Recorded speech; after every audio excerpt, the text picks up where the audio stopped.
This is China, the most populous and second largest economy in the world. This is a nation that has been home to the most intense period of economic growth and development in history. As the country has opened up to foreign trade and embraced the free market, it has transitioned from a famine-plagued backwater into the superpower that we see today. This sustained development has done some amazing things, both within the country and around the world, not least of which was pulling hundreds of millions of people out of absolute poverty. But of course, it hasn't been without its problems. Behind the futuristic facade of glass-clad skyscrapers and mega projects, the Chinese government is unfortunately regressing back towards an increasingly authoritarian rule. The type of rule that has already caused all of the problems we've already seen in our three-part series on the country. Now, up until this point, a lot of these issues have been conveniently overlooked, let's say, both by the citizens of the nation and the countries and companies that were doing well for themselves by taking advantage of this new cheap pool of labour. But this is starting to change. Increasingly hostile relations between China and its largest trading partners has meant that a lot of these institutions and governments that were once happy to ride the gravy train are starting to change their tune. Perhaps more concerningly, the population of the nation itself is starting to feel the pressure of an over-leveraged economy. Up until now, the country has enjoyed growth that is strong and consistent. A population that is experiencing consistent growth will be seeing their quality of life improve year over year, and will naturally be less inclined to rock the boat that is ferrying them to prosperity. But no good thing lasts forever, and everything from unusual business practices to the most overinflated real estate market in the world is starting to weigh down this growth at all costs mentality. So, is China's period of rapid growth over? If so, what is causing this slowdown? And is this actually a bad thing? After all, most advanced economies tend to have much more modest growth rates. Of course, once we have looked at all of these issues, we can put China on the Economics Explained national leaderboard over on our second channel. This video is brought to you by Public.com, the internet's premier social network for investors. Financial advisors and investing gurus will oftentimes give suggestions on names to invest in without actually following their own advice or eating their own cooking, so to speak. And that's where Public comes in. Public is about transparency. The app enables you to see what your friends, co-workers, as well as industry thought leaders are actually invested in. The app also has a feature called Town Halls, which lets you interact in real time with CEOs of billion-dollar public companies. Unlike a Wall Street earnings call where the CEOs usually only take questions from analysts at big investment banks, Public lets you join the conversation so you can ask questions to the company's CEO just like a Wall Street analyst. Sort of like a Reddit AMA. And guys, here's the best part. Because you're a fan of Economics Explained, Public will hook you up with up to $70 in free stock when you sign up with our link and fund your account with as little as $1. Just use your phone's camera app to scan the QR code that you see on screen to download the app now. If you're watching this on your phone, you can also sign up at public.com/economicsexplained. The link is also in the video description below.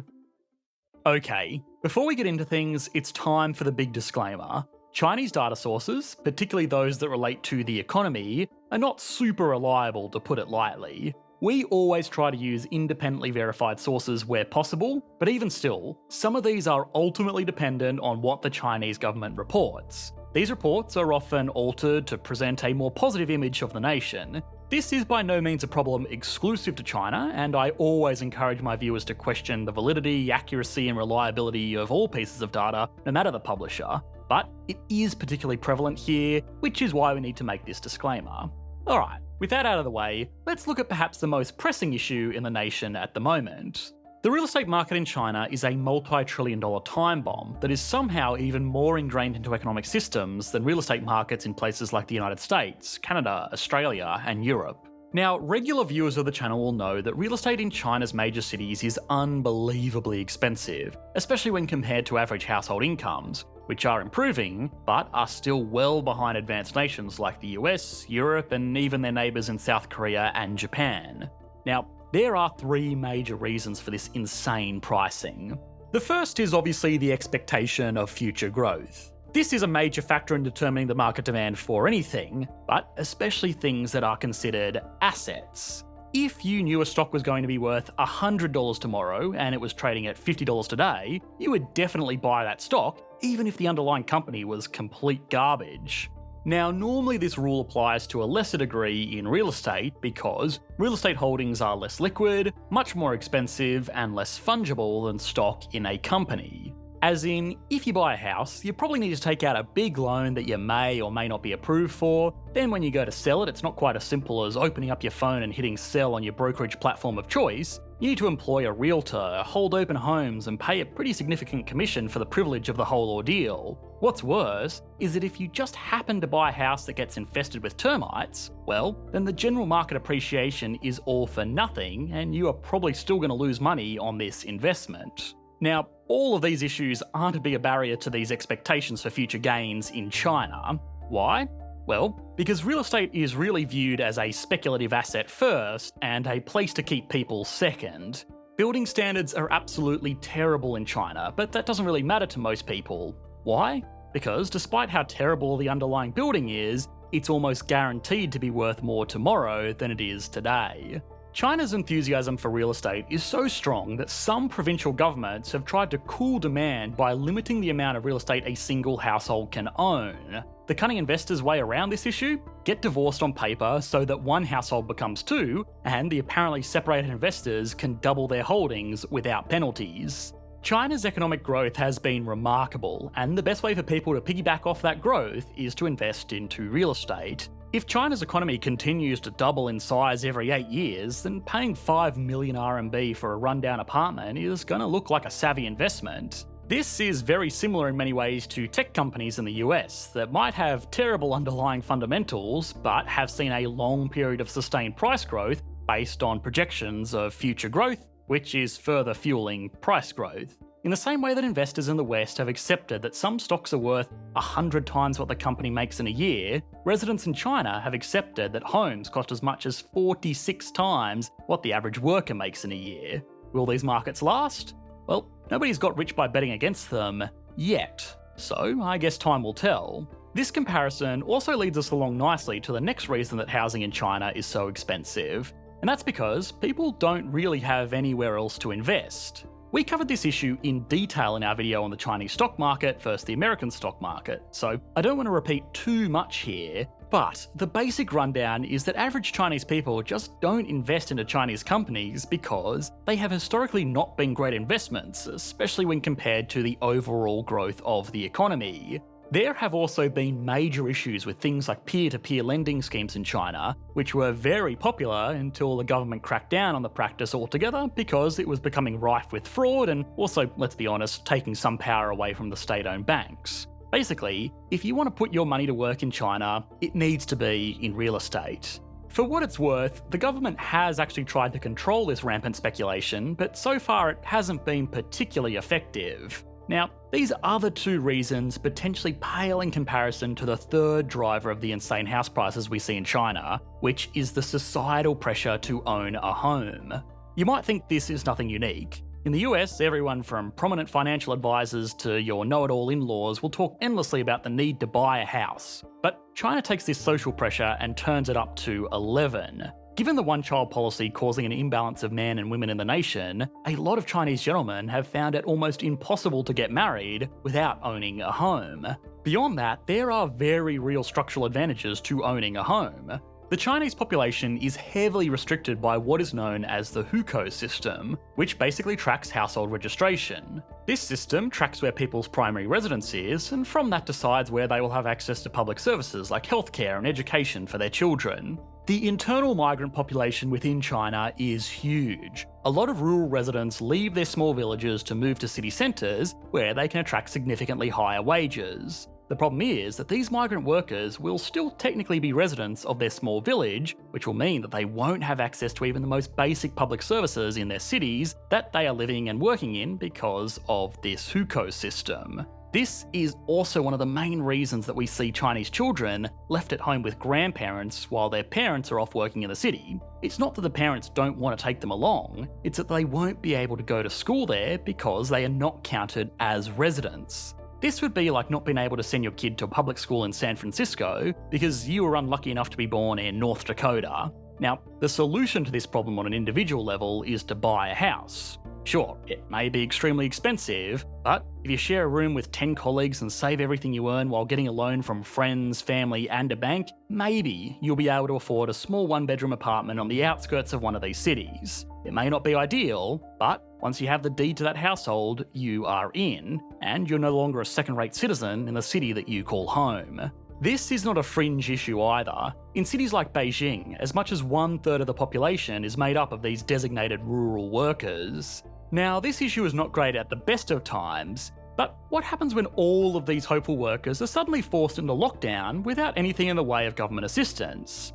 Yeah, it gets messy real fast, and just how messy we will soon see. But before that, this all begs the question, why don't they just abolish the system? The Chinese government is obviously trying to cool down this real estate bubble. They have introduced laws such as high deposit requirements for second and third properties, they have recently proposed a nationwide property tax, and in many instances they have put a hard cap on how many pieces of real estate people can own, as we saw earlier. The problem is, none of these efforts have really worked. In fact, in the case of provinces that have limited home ownership, it's almost had the opposite effect. If people can only own 3 houses, let's say, they're going to make sure those houses are very valuable because they basically represent their only opportunity to consistently invest money. This dries up development supply of the types of homes that would be affordable because nobody's interested in using up one of their 3 property allotments on a 1-bedroom or small studio apartment. But there is still an obvious solution. Just get rid of this hukou system. The problem is that this isn't one universal system, it's actually dozens of individual systems specific to different provinces and cities around the country. Getting rid of this system would require the cooperation of all of these individual provinces who actually may not be too keen on the idea at all. You see, you never actually own land in China, you're rented off the government for a set period of time. Normally these land rentals are given to developers who will in turn build big apartment buildings on them and sell out the individual units for a nice healthy profit. Historically, it has actually been provincial governments collecting the revenue from the sale of these land parcels. Wealthier areas have more expensive and desirable real estate and therefore attract higher prices for their land rights. Beyond this, building is a huge industry that supports millions of workers in China. And the area with the most development attracts the most jobs, which in turn attracts further development. We saw a very similar situation in Spain prior to 2008. Go and watch our video on that to learn more about this quite remarkably similar situation. But despite this, the national government has recently announced that all of this land rights revenue will now be collected centrally. This is a huge deal because government revenue from these land rights sales makes up a very significant portion of total government revenue. Last year alone, these land lease agreements generated 8.41 trillion RMB in revenue, or the equivalent of about 1.3 trillion US dollars. This has been seen by many as a first step towards introducing a uniform land tax, which would simultaneously further increase government revenue while at the same time reducing the demand for real estate assets, which would now represent an ongoing expense. However, this may be more difficult than one would think, at least in the immediate future, because it very well could be the catalyst for a perfect storm. The fallout of the coronavirus has not been easy on China, and while their officially reported infection figures are quite low, especially for a country of some 1.4 billion people, it does not mean that it has sailed through the ordeal unscathed. On the surface, it doesn't seem that way. Exports are at their highest level in history after suffering an understandable dip during early 2020. But the thing is, these impressive export figures are mainly due to the price growth of commodities rather than genuine growth in productive potential. Port and factory closures across the nation have slowed down the workshop of the world, and heightened trade tensions have certainly not helped the situation. Unemployment is high, especially amongst young workers, even by the very creative reporting standards of the government. And what work does exist is becoming harder and less rewarding. When everything is on the up and up, people are happy to work a few extra hours, because it means they make more money and improve their quality of life. But for the first time in a long time, young workers are starting to see that this additional effort is going more to support an ageing and over-leveraged society than them.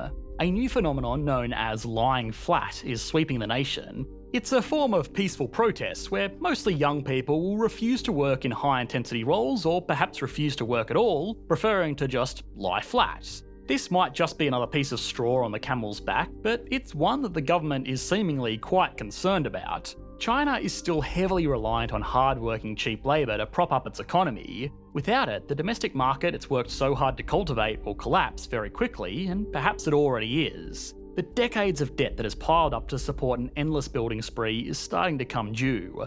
Household debt has risen from 18% of GDP in 2008 to 61% of GDP in 2020, in the same time that GDP has almost tripled. Now, debt-fueled growth isn't always a bad thing, and for what it's worth, this debt-to-GDP figure is still well below places like Switzerland and my own country of Australia. But when that debt is primarily used to buy shoddily constructed apartments sitting on land rented from the government at massively inflated prices, well, the kingdom has literally been built upon pillars of sand. Debt collectors have seen a massive increase in the past few months, and all of the factors that we have seen might be starting to sway this tower of cards. Historically, this is where the government would step in, but this real estate bubble might genuinely be too big to manage. Time will tell, of course, and I'm well aware that everyone and their dog has predicted the inevitable demise of the Chinese economic miracle, admittedly in part because they kind of want it to be true. An authoritarian government that still purports to be communist being the dominant economic superpower in the world, I can't say I'm excited about it. But regardless of when the economy slows down, it's more a question of what happens next.